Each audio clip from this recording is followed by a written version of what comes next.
Alors, dans cette vidéo, je vous propose de faire un petit peu le point d'une aide et puis aussi d'un point méthodologique sur l'exercice 68. Donc, dans cet exercice, on vous donne l'équation cartésienne de deux plans, P1 et P2. Alors, de façon générale, la première chose à vous demander quand vous avez un exercice dans l'espace, c'est avec les éléments, les informations qui sont dans l'énoncé, quels sont les éléments qu'on peut déterminer. Donc, avec ce qui est donné, quels éléments a-t-on ? Donc, pour une équation cartésienne de plan, vous pouvez obtenir un vecteur normal. Vous pouvez aussi trouver des points sur le plan. Si on vous avait donné les équations paramétriques, vous pouvez trouver des vecteurs qui dirigent le plan.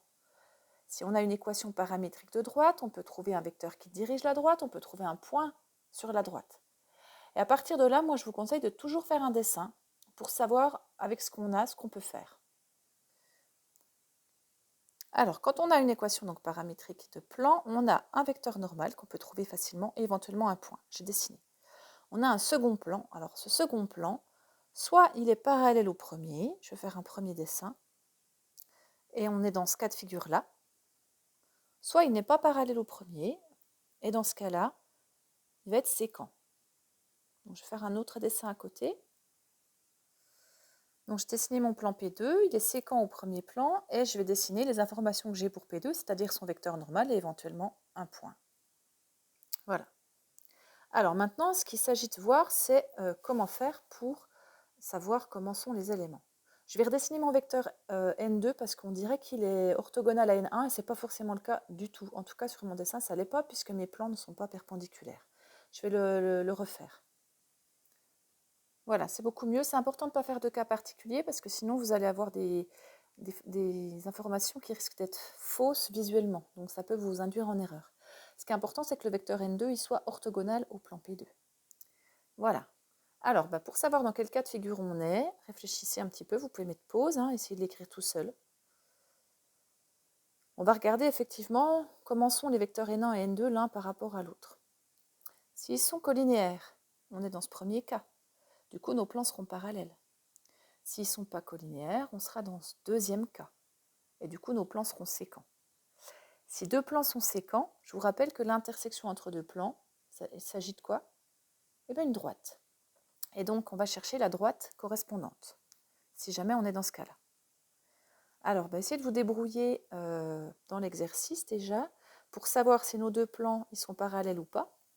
Si oui, vous voyez si éventuellement ils sont confondus. Alors, dans quel cas ils seront confondus ? S'ils sont confondus, c'est qu'en fait, il s'agit du même plan. Donc, si vous savez qu'ils sont parallèles, il suffit de prendre, par exemple, un point dans le premier plan et d'aller regarder si ce point fait partie du deuxième plan. Si oui, c'est que c'est le même plan, s'ils sont parallèles en plus. Et puis si on est dans le deuxième cas, si les plans ne sont pas parallèles, vous allez chercher l'intersection entre les deux. Alors dans ce cas-là, vous allez chercher du coup les coordonnées d'un point M qui vérifie les deux égalités en même temps, ces deux-là. Et des points M, il n'y en a pas un seul, donc vous allez être peut-être un petit peu embêté dans la résolution. Donc je vais vous expliquer juste après comment on fait. Essayez-vous déjà de commencer à transformer les choses. Si on est donc dans ce cas-là, ce qu'on obtient, ça doit être une droite.